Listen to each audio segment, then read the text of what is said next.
What's something that feels like good news but probably isn't?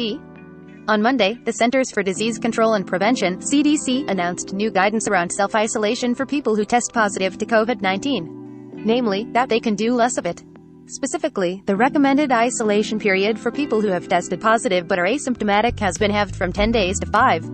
The CDC says that if you're not showing symptoms, instead of isolating or quarantining for those last 5 days, you should wear a mask when you're interacting with other people. The guidance also recommends similar timing for people who've been exposed to confirmed cases but are unvaccinated or haven't received a booster shot yet, adding that if quarantining isn't possible, exposed contacts should wear a mask around others at all times for the full 10-day period.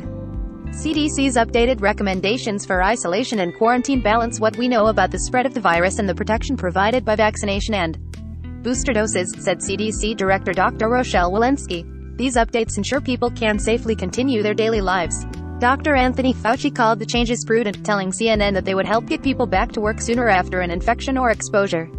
But the updated guidance comes in the middle of a new wave of COVID cases.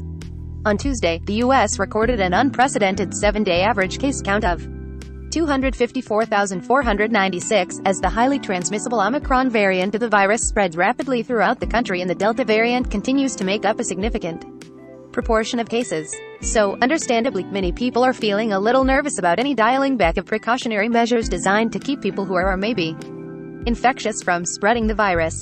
And as often happens, this nervousness manifested in part as a Twitter meme. Cue an avalanche of users claiming that the CDC says a whole lot of terrible ideas. Sorry, chillin' good, actually.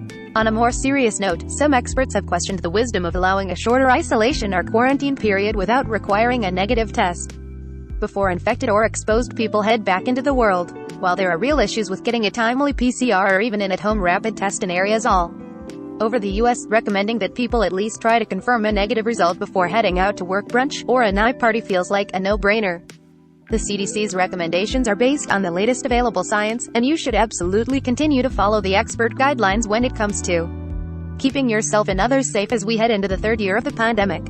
But if the vibes seem off, feel free to take whatever extra precautions you